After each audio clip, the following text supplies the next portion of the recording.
لا حول ولا قوة إلا بالله العلي العظيم. أعوذ بالله من الشيطان الرجيم. بسم الله الرحمن الرحيم.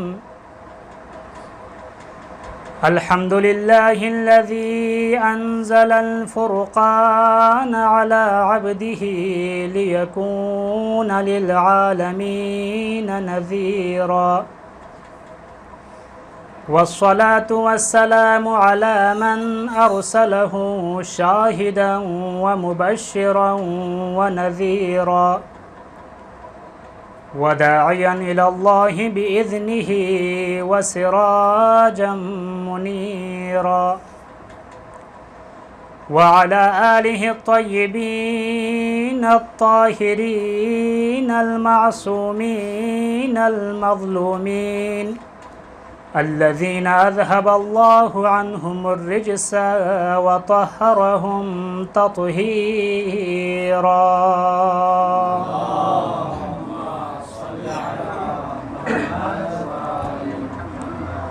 واللعنة الدائمة على أعدائهم أجمعين من يومنا إلى لقاء يوم الدين.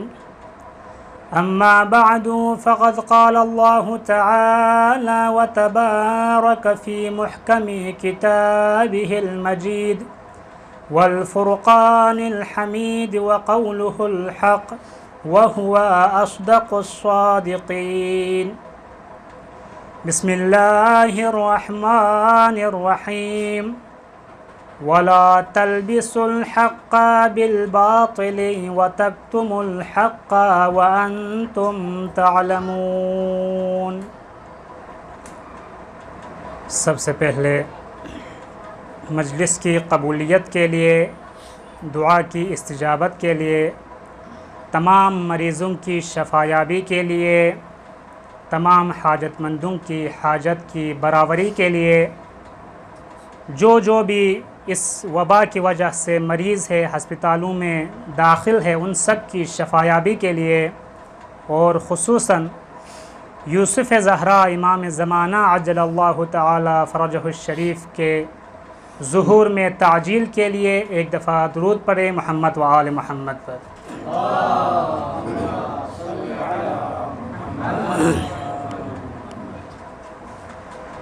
ایام محرم الحرام ہے. محرم الحرام 1443 ہجری کی آج تیسری تاریخ ہے.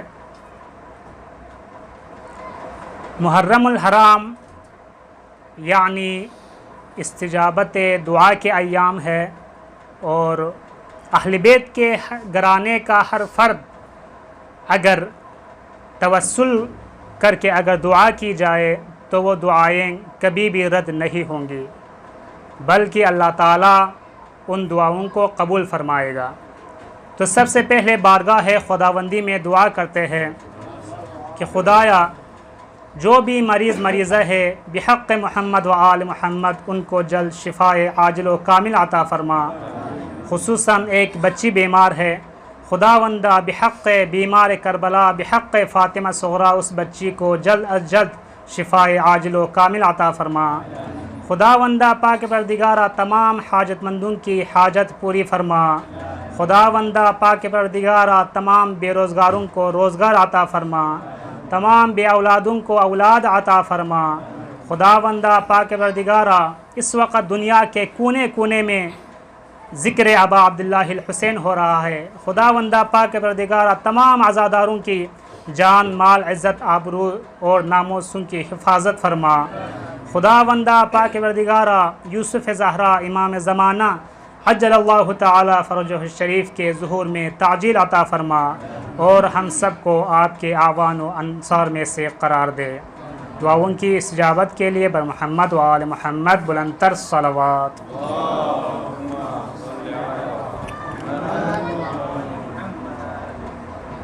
یقیناً ہم خوش نصیب ہے کہ اللہ تعالیٰ نے ہمیں ایک ایسے گھرانے میں پیدا کیا کہ وہ گھرانہ ابا عبداللہ الحسین سے محبت کرنے والا ہے. ایک ایسے طبقے سے ہمارا تعلق ہے کہ وہ طبقہ اہل بیت علیہم السلام سے محبت کرنے والا ہے. یقیناً خداوند متعال کا جتنا بھی شکر ادا کیا جائے کم ہے کہ اللہ تعالیٰ نے ہمیں ایسے گھرانے، ایسے طبقے اور ایسے مذہب کے ساتھ اللہ تعالیٰ نے ہمارا تعلق جوڑا کہ وہ گھرانہ خوشی بھی مناتے ہیں، صرف اہل بیت علیہم السلام کی خوشی مناتے ہیں، غم بھی مناتے ہیں، صرف اہل بیت علیہم السلام کے غم مناتے ہیں. اگر ان کا کوئی اپنا مر جاتا ہے تو یہ ان کے اپنوں کے لیے نہیں روتے بلکہ ابا عبداللہ الحسین کے لیے روتے ہیں. ان کا اگر کوئی جوان بیٹا اگر کوئی فوت ہو جائے تو یہ اپنے بیٹے کے لیے نہیں روتا بلکہ امام حسین علیہ السلام کے جوان بیٹا علی اکبر کے لیے روتے ہیں. اگر کوئی بچہ فوت ہو جائے تو یہ اپنے بچے کے لیے نہیں روتا بلکہ ششماہا جناب علی اصغر کے لیے روتے ہیں.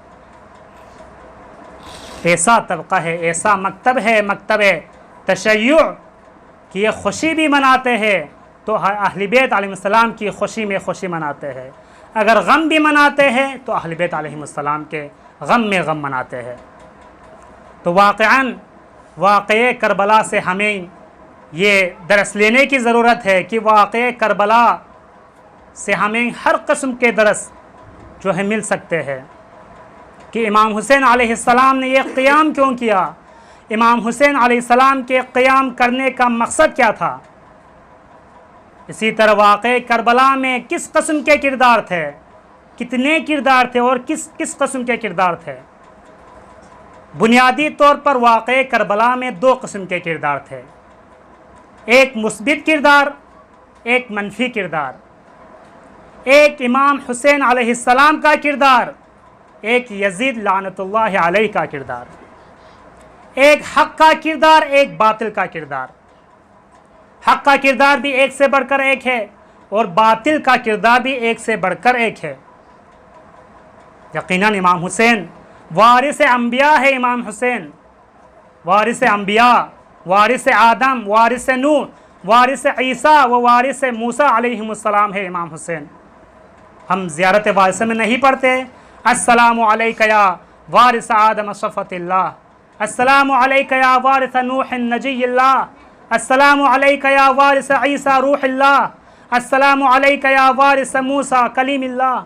اسی طرح حضرت ابراہیم کا وارث ہے، تمام انبیاء کا وارث ہے کربلا میں امام حسین علیہ السلام. اور اسی طرح دوسری طرف یزید ہے، یزید بھی وارث ہے. یزید کس کا وارث ہے؟ اگر امام حسین آدم کا وارث ہے تو یزید ابلیس کا وارث ہے. اگر امام حسین حضرت ابراہیم کا وارث ہے تو یزید نمرود کا وارث ہے. اگر امام حسین حضرت موسیٰ کا وارث ہے تو یزید فرعون کا وارث ہے.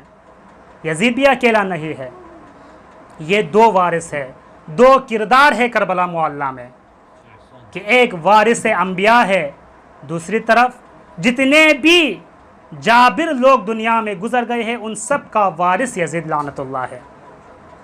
تو یہ دونوں اپنی میراث کو کربلا میں لے آئے. تو کیا کربلا کے بعد انہوں نے یہ وراثت وہاں پہ چھوڑ دی یا منتقل کر دی؟ کہ انہوں نے یہ وراثت کربلا میں نہیں چھوڑی. نہیں امام حسین علیہ السلام نے اپنی وراثت کربلا تک محدود کر دی، نہیں یزید نے اپنی میراث کربلا تک محدود کر دی، بلکہ امام حسین کی میراث بھی چلی آ رہی ہے، یزید کی وراثت بھی چلی آ رہی ہے. اس زمانے میں بھی امام حسین کی وراثت موجود ہے اور یزید کی وراثت بھی موجود ہے. تو اب ہمیں دیکھنا ہے، ہمیں غور کرنا ہے کہ میں کس کا وارث ہوں، میں نے کس سے کیا کچھ پایا ہے، میں کس کا وارث بننے کا لائق ہوں. یہ ہمیں دیکھنا ہے، یہ ہمیں انتخاب کرنا ہے کہ میں کس کا وارث ہوں. اگر ہم امام حسین علیہ السلام کے محب ہے، شیعہ ہے، اتباع کرنے والے ہیں، مطیع ہے تو یقیناً ہم وارث حسین ہیں. نہیں اگر ہم صرف باتوں سے، صرف دعوات تک امام حسین کا نام لیتے ہیں، ان کے کردار کے ساتھ ہمارا کوئی تعلق نہیں ہے، ان کے اقوال و افعال کے ساتھ ہمارا کوئی تعلق نہیں ہے تو ہم وارث حسین نہیں بن سکتے۔ اور کربلا میں اسی طرح اور بھی کردار ہے۔ ایک کردار عمر سعد کا تھا، ایک کردار حر ابن یزید ریاحی کا تھا۔ عمر سعد کے کردار کا مطالعہ کیجئے، حر کے کردار کا مطالعہ کیجئے کہ حر جس نے پوری زندگی یزیدیت میں گزاری، جس کی پوری زندگی یزیدیت میں گزاری، پوری زندگی یزیدیت کی غلامی کرتے ہوئے اس نے اپنی پوری زندگی گزار دی، لیکن صرف ایک رات کو اس نے سوچا کہ آیا میں جس راستے پر چل رہا ہوں وہ وہی راستہ ہے جو اللہ نے مجھے بتایا تھا، جو رسول خدا نے فرمایا تھا وہی راستہ ہے۔ پوری زندگی یزیدیت کے ساتھ رہنے والا حر نے صرف ایک پل کے لیے حسین کے بارے میں سوچا، صرف ایک پل کے لیے، اور ایک رات میں حر نے اپنے آپ کو بدل ڈالا، صرف ایک رات میں۔ اسی طرح عمر سعد ہے، ہمیں یہ معلوم ہونا چاہیے کہ عمر سعد کون ہے، شمر کون ہے، سنان کون ہے، حرملہ کون ہے، شمر کو شمر کس چیز نے بنایا، عمر سعد کو عمر سعد کس چیز نے بنایا۔ یہ صرف اشخاص نہیں ہے، شمر، عمر سعد، سنان، حرملہ یہ اشخاص نہیں ہے بلکہ طبقے ہے، یہ کردار ہے۔ وہ کردار سنہ 61 میں بھی تھا اور یہ کردار آج بھی ہے۔ اگر ہم 61 ہجری کے عمر سعد کے بارے میں جانتے ہیں تو ہمیں آج کے عمر سعد کے بارے میں معلوم ہو جائے گا۔ اگر ہم 61 ہجری کے شمر کے بارے میں اگر ہم کو معلوم ہے تو ہم آج کے شمر کے بارے میں ہمیں معلوم ہو جائے گا۔ تو امام حسین علیہ السلام کا صرف نام لینا کافی نہیں ہے۔ محب اور شیعہ میں یہی فرق ہے۔ محب کون ہے؟ جو دور بیٹھ کر محبت کر سکتا ہے۔ شیعہ اپنے امام سے کبھی دور نہیں ہو سکتا۔ محب نام لیتے ہیں، محب ہر کوئی ہے۔ کون نام نہیں لیتا امام حسین کا؟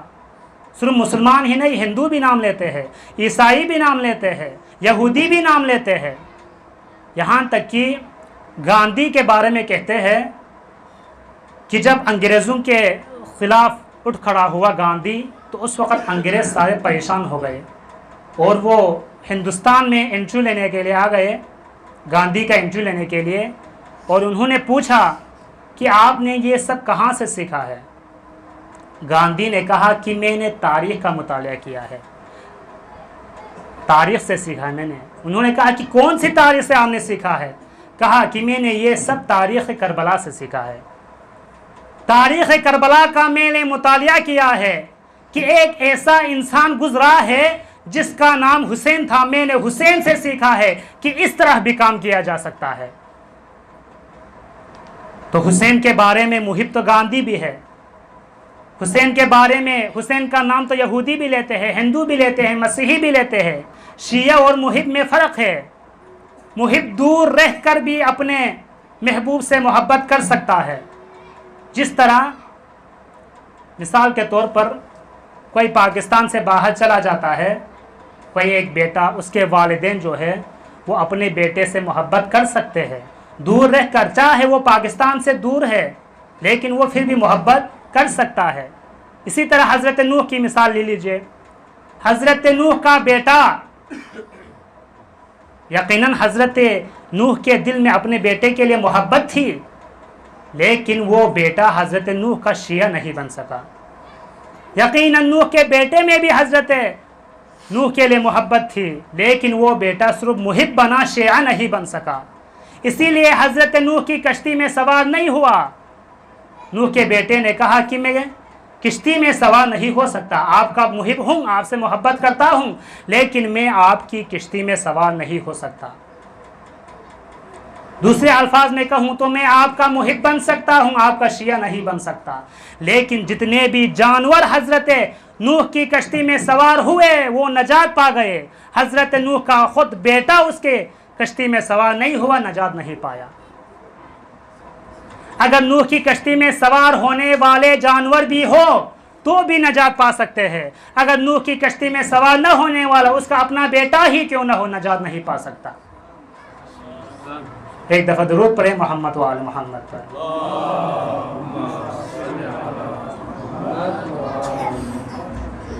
تو اسی لیے رسول خدا نے فرمایا تھا مثل اہل بیتی کا مثل سفینۃ النوح من رکبها نجا ومن تخلف عنها غرق وہوا۔ ایسی ہی رسول خدا نے ایسی ہی مثال نہیں دی ہے کہ میرے اہل بیت کی مثال نوح کی کشتی کی سی ہے کہ جو اس کشتی میں سوار ہوا وہ نجات پا گیا، لیکن جو سوار نہیں ہوا وہ غرق ہو گیا۔ بس ہمیں امام حسین علیہ السلام اور اہل بیت علیہ السلام کی کشتی میں سوار ہونے والوں میں سے ہونا چاہیے، نہ کہ یہ کہے کہ اے اہل بیت ہم آپ کے محب تو بن سکتے ہیں، آپ کا شیعہ نہیں بن سکتے۔ نہیں آزادہ عزیزو، حضرت امام حسین علیہ السلام کو محب سے زیادہ شیعوں کی ضرورت ہے، حضرت امام حسین علیہ السلام کو پیروکاروں کی ضرورت ہے، حضرت امام حسین علیہ السلام کو حبیب جیسے سپاہیوں کی ضرورت ہے، حضرت امام حسین علیہ السلام کو حر جیسے سپاہیوں کی ضرورت ہے۔ تو ایسے ہی امام حسین علیہ السلام کا شیعہ نہیں بن سکتا۔ حضرت امام حسین علیہ السلام کے شیعہ بننے کے لیے امام حسین علیہ السلام کے کردار کو سمجھنا چاہیے اور ان کرداروں کو اپنے اندر ڈالنے کی ضرورت ہے کہ ان کرداروں کو اپنے آپ کو کردار حسینی بنانے کی ضرورت ہے، کربلائی بنانے کی ضرورت ہے۔ حضرت امام حسین علیہ السلام کہ کیوں امام حسین علیہ السلام نے قیام کیا؟ باطل کیا اور کوئی نہیں تھا؟ کتنے صحابی تھے حضرت رسول خدا صلی اللہ علیہ وسلم کے امام حسین علیہ السلام کے دور میں، انہوں نے قیام کیوں نہیں کیا؟ صرف حضرت امام حسین علیہ السلام نے کیوں کیا؟ حضرت امام حسین علیہ السلام نے اسی لیے کربلا سے نکلتے ہوئے کہا تھا کہ میں جس راستے پر چل رہا ہوں وہ راستہ میرا راستہ نہیں ہے، بلکہ وہی راستہ ہے جو اللہ تعالیٰ نے دکھایا ہے، وہی راستہ ہے جو میرے جد امجد حضرت محمد مصطفیٰ نے بتایا ہے، وہی راستہ ہے جو میرے بابا علی بن ابی طالب نے بتایا ہے کہ اريد ان اامر بالمعروف وانہا عن المنکر۔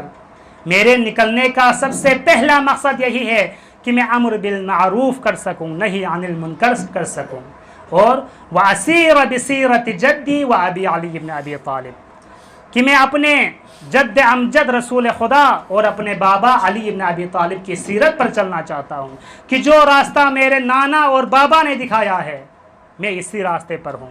اگر میں نے باطل کے خلاف قیام کیا ہے تو یہ رسول خدا کا راستہ ہے، اگر میں نے باطل کے خلاف قیام کیا ہے تو یہ میرے بابا کا راستہ ہے۔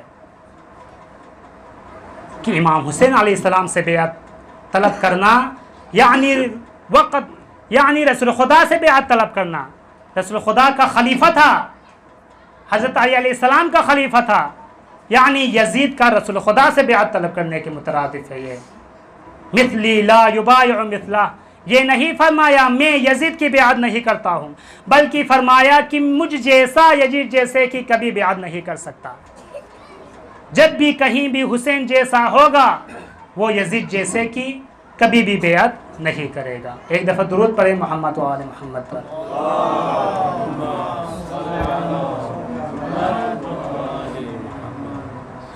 تو عزیزان محترم، یہی مجلسیں ہیں کہ جن سے ہم یہ سیکھ سکتے ہیں کہ کربلا میں کون کون سے کردار تھے، ان سب کا کیا کیا کردار تھا، کہ کون کس طرح اس مقام پر آ گیا، کربلا میں آ گیا، کون کیسے آ گیا۔ یہی مجلسوں سے ہم سیکھ سکتے ہیں، اور یہی مجلسیں ہیں جن کی وجہ سے جو ہے اہل بیت علیہم السلام ہمارے لیے دعا دیتے ہیں، انہی مجلسوں کی وجہ سے۔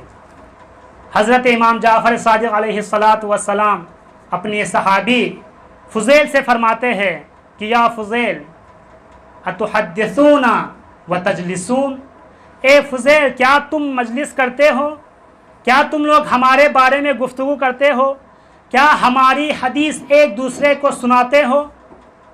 جناب فضیل نے کہا نعم یا ابا عبداللہ۔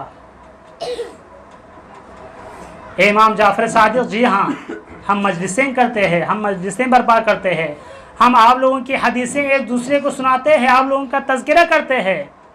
تو اس وقت امام جعفر صادق علیہ السلام نے فرمایا کہ اے فضیل ان تلک المجالس احبها، کہ اے فضیل اتنی ایسی مجلسیں ہیں جن سے ہم محبت کرتے ہیں۔ فاحیوا امرنا فرحم اللہ من احیا امرنا، کہ فضیل ہمارے اس امر کو زندہ رکھو، حیات دو، فرحم اللہ من احیا امرنا، جو ہمارے ذکر کو، ہمارے امر کو اور ہمارے مشن کو زندہ رکھے، اللہ تعالیٰ اس پر رحم کرے۔ تو یہ مجلسیں ہیں، یہ عزادار ہے جن کے لیے امام جعفر صادق جیسے امام بھی دعا دیتے ہیں۔ اس کے بعد امام جعفر صادق نے فرمایا کہ انہ من ذکرنا او ذکرنا عندہ فخرج من عینیہ مثل جناح الذباب غفر لہ ذنوبہ، کہ اگر کسی کے سامنے ہمارا تذکرہ کیا جائے یا کوئی ہمارا ذکر کرے اور اس کی آنکھوں سے مچھر کے پر جیسا بھی آنسو نکلے تو اللہ تعالیٰ اس کے تمام گناہ معاف کر دیتا ہے۔ تو کتنی بڑی فضیلت ہے عزاداران امام حسین کی، کتنی بڑی فضیلت ہے ان مجلسوں کی۔ تو عزیزان محترم، یہی کربلا 61 ہجری کا کربلا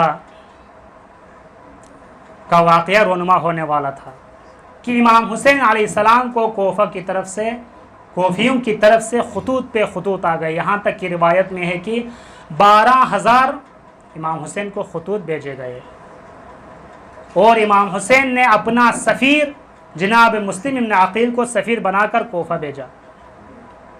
آج یقیناً آپ اور ہم جناب مسلم ابن عقیل کے 2 ننھے بچوں کا تذکرہ کرنے آئے ہیں، لیکن پہلے یہ ہم سمجھے کہ جناب مسلم ابن عقیل کون تھا، جناب مسلم ابن عقیل کا کیا مرتبہ تھا، کیا رتبہ تھا، امام علی علیہ السلام کو کتنا اعتماد تھا جناب مسلم ابن عقیل پر، کہ جنگ صفین میں بھی جناب مسلم ابن عقیل موجود تھا۔ اس وقت حضرت علی کو اتنا اعتماد اور بھروسہ تھا جناب مسلم ابن عقیل پر کہ جنگ صفین کے دوران انہیں امام علی علیہ السلام نے میمنہ، لشکر میمنہ کی طرف رکھا، یعنی دائیں طرف لشکر کا۔ وہاں پہ امام حسن، امام حسین، جناب عبداللہ ابن جعفر اور جناب مسلم ابن عقیل کو امام علی علیہ السلام نے میمنہ پر رکھا، یعنی اس قدر امام علی کو جناب مسلم ابن عقیل کے پر بھروسہ تھا۔ ان کے شجاع کے بارے میں، دلیری کے بارے میں مولا علی جانتے تھے۔ اسی طرح امام حسین کو بھی جناب مسلم پر اعتماد تھا، اسی لیے صرف بصرف جناب مسلم کوئی کسی اور کو بھی سفیر بنا سکتا تھا، لیکن جناب مسلم نے عقیل کو بنایا۔ بس جناب مسلم نے عقیل کے بارے میں ایک واقعہ پیش کر کے مسائل کی طرف بڑھتا ہوں۔ اگرچہ باب الحوائج کا لقب ہر کسی کو نہیں ملا ہے، چند اشخاص اور چند ہستیاں ایسی ہے جن کو باب الحوائج کا لقب ملا ہے، لیکن اگر جناب مسلم کے توسل سے بھی اگر دعا کیا جائے تو وہ دعا بھی کبھی رد نہیں ہوگی۔ انہی میں سے ایک واقعہ ہے کہ آیت اللہ شیخ باقر شریف قرشی کسی تعارف کا محتاج نہیں ہے، سب جانتے ہیں ان کے بارے میں۔ وہ اپنی شہرۂ آفاق کتاب لکھ رہی تھی، موسوعہ سیرت اہل بیت علیہم السلام، اور وہ 40 جلدوں کی کتاب ہے، 40 جلدوں کی کتاب ہے۔ وہ لکھ رہے تھے، درمیان میں وہ بیمار ہو گئے، مریض ہو گئے، اور یہاں نجف اشرف میں کسی ہسپتال میں گئے تو نجف اشرف کے اس ہسپتال کے ڈاکٹروں نے کہا کہ ہم بے بس ہیں، ہم آپ کا علاج نہیں کر سکتے، آپ بغداد چلے جائیں۔ آیت اللہ شیخ باقر شریف قرشی نجف سے بغداد کی طرف روانہ ہوئے، کوفہ کی طرف سے۔ جب کوفہ پہنچا تو انہوں نے کہا کہ میں جناب مسلم ابن عقیل کی زیارت کر کے بغداد کی طرف جانا چاہتا ہوں۔ کہتے ہیں کہ جناب کہ آیت اللہ شیخ باقر شریف قرشی مسجد کوفہ میں ذریعے حضرت مسلم علیہ السلام کے پاس گئے اور یہی دعا کی کہ یا مسلم ابن عقیل، میں آپ کو توسل بنا کر، آپ کو وسیلہ بنا کر خدا کی بارگاہ میں دعا کرتا ہوں کہ میں آپ جن کے آپ سفیر ہیں ان اہل بیت کے بارے میں کتاب لکھ رہا ہوں، وہ کتاب میں ابھی مکمل نہیں کر سکا، آپ کے توسل سے خدا سے یہی التجا کرتا ہوں، آپ میرا وسیلہ ہے، آپ کے توسل سے دعا کرتا ہوں کہ اگر میں صحت سلامت بغداد سے واپس نجف آ سکا تو یہ سیرت اہل بیت ختم ہونے کے بعد، موسوعہ سیرت اہل بیت ختم ہونے کے بعد سب سے پہلے میں آپ کی حیات پر، آپ کی زندگانی پر ایک کتاب لکھوں گا۔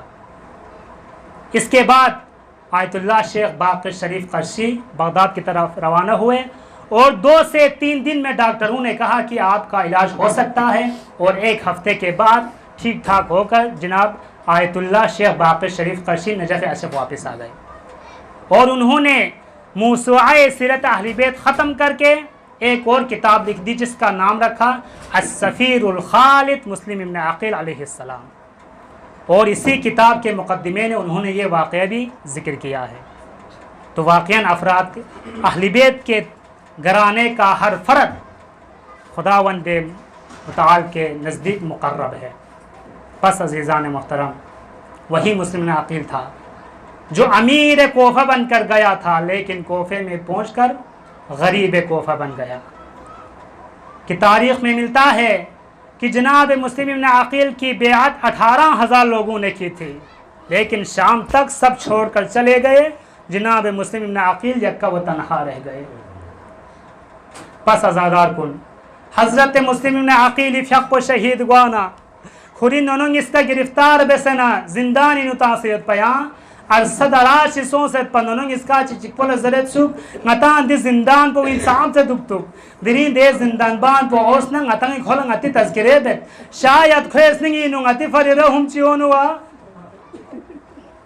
بہرحال دے زندان بان پو منا نوننگ اس کا سی سنتے سنتے فیالا پزدہ میں انجھنا دے زندان بان پو زرد سوک لے زندان بان آیا کیا احمد مختار کھانا شیسے زندان بان کو بزر چاشس پر میں احمد مختار محمد مصطفیٰ نی نبین دوئے بعد ذرا لے زندان بان آیا کھالا علی ابن ابی طالب پتہ یورا زبان زندان بان پہ ذرا چانگو زنمت علی ابن ابی طالب نی امامین دوئے بعد ذرا کلے زندان بان آیا کھالا مسلم ابن عقیل مزن یورا زندان بان پہ ذرا چانگو زنمت مسلم ابن عقیل نی خجائن نی آقائن دے کوفین و غریب سو سن شہید سو لیکن غلا مسلمی مدد چی بیا مسوں زبان ننگ اس کا لے زندان بان کیا لنگائیں اس کا مزن مسوں سانگا دے غریب مسلمی یتیم اس کا محمد ابراہیم دے زندان بان پوتے ننگ اس کی کامی کا وہ سن معافی لزنہ دیتنگ اس کا معافی سے ہے واللہ غلنگ زنمت پا بنو حاشمی ذریری نینزل وید پو بالہا دے زندان بان پونگی ننگ اس کا لزرت سکینگا یتنگ اس کا دین آزاد بید لیکن کوفی حالات پا چاند ٹھیک چمید کوفی ابن زیار سپاہیوں یتنگ اس کا چلیں یتنگ مزر آرام بید سنزر یتنگ سفر بس ہے زرے دے ننگ اس کا زندان بان پہ آزاد بس تاثت پا لیکن کوفی لمکن مزنمت پا یہاں گلین گلین کھورین یود پا اخ ابن زیار مقوی سے اعلان تاثت پا کہ مسلم یتیم اس کا زندانی نشور سونست کھون چل زرے نوننگ اس کا گلین گوین یود پا دے من خاتون چک دک سے یود سگ دے خاتون پا بھی سترد لے نوننگ اس کا کتنگوار گوین یود پن زبان دے نوننگ اس کا آسی زرد کہ غیا دی شہر پا بینو غیلہ چاہتا فمد پن غیانگ اس کا مسلم ابن عقیل یتیم اس کا ان غیلہ چاہتا فمد پن مومنے چکن سویا عزت و احترامی کا نانو کھرے یغد زچس گنچس کن گاما من عزت و احترامی کا یغد لیکن یک وقت سنگوانا دے مومنوی اشپو لحارس زرد پا حارس اونگد اون سنکوخ لرے گلے یود پا بستین پو سترد کھانخ لرے گلے چایت پنزر بنا دے ملعون پو زرد کہ ابن زیار سے اعلان تاسد مسلم ابن عقیل نوننگ اس کا زندانی نشور سلو نتنگ اس کا طلبہ سوزد پا ابن زیار سے انعام من منت زسد دے خاتون پہ زرد لے ملعون دے مسلم کا کھتنگ رہم مبیز کم از کم گئے دے نوننگ اس کی کتا رہم بزیا دے ملعون پہ لے گی خلر گلے یود پا خوشو منگی تنگید لیکن محمد ابن ابراہیم سے کل اغزم تاسد پیا دے وغل شاید نیلم چی تھون چی پیا نیس کا ہلا سنه چیک پولا تروتنگه زیگا سلمیوت سوگ چیک پوی سیزرت سوگ محمد ابراهیم لزرت له ابراهیم غلا عجیب نیلم چی تھوسد زبا نظرت کی غتی اپوچو محمد مصطفیٰ سید سوگ اپوچو علی مرتضی سید سوگ غتی بابا مسلم ابن عقیل سید سوگ اپوچو محمد مصطفیٰ نا علی مرتضی سی بابا رترین یود سوگ لے مسلم یانگ سے یرید نوننگ اس کا کرم یوم کوفین فاس ہوسا زبان بابا سے عرض بیت سوگو یتا ڈھانچ دو دہیجو نینو نونگیس کا سشوم یتا نے ملاقا لونگیو ابراہیم اس حضرت کاچو محمد غلط سدے علم کو تھو سدے شاید درنگتی آخری صندوق تو جس کا چچک پنتروتا سے غوبرو بیت پا شاید ملعون حارس لسکت پکوشی پویا شوہمون کھوتا ہونگے دے کنگری نانو بلبس کی سوئی نہنگوے اسکت پکوید کھوکولے اسکت پزونے گوانے چیتھونگے کہ بلبس کی چچک پنتروتا سنگوے یوتسوک کو ملعون نترت کتنگ اس کا سوئن ضربہ دے نونو اس کا زرت اگر کھانچا زرچ من نارنگا یا زرت زبان ملعون زرت نگا کتانا چاند یا آمد کتنگ زبان نونو اس کا زرت نگا یا مسلم ابن عقیلی نونو اس کا دے ملعون اس نے ایک مسلم ابن عقیلی من تافو منا لاپچھاری کا اشارہ بیچا پویا نونو اس کی اتنکون معرفو گوید نیمونگا چلے یود پا نخلا دے گلے تن سید کتنگ اس کا نینانو گاہ دک سے یود سو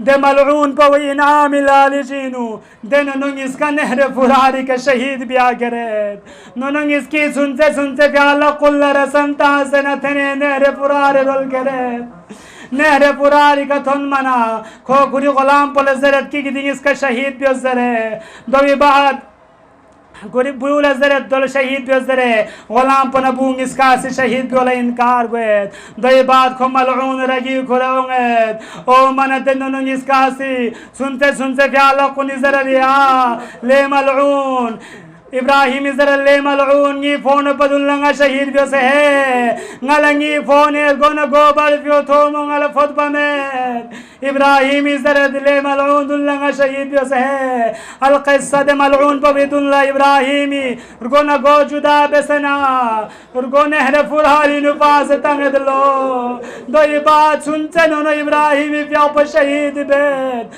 گون اہل فرحالی انتامنا شاید چیچی پولا یو کا سلیوں چپیا دنیا ری تنگتا چچک پونا تھگنا چوز نیرے پراری تھنزلیا سونگتا نا چابی مین انگتا اس کا سترو تازا پوچھ مصطفیٰ نے دے ستوک علی لعنت اللہ علی القوم الظالم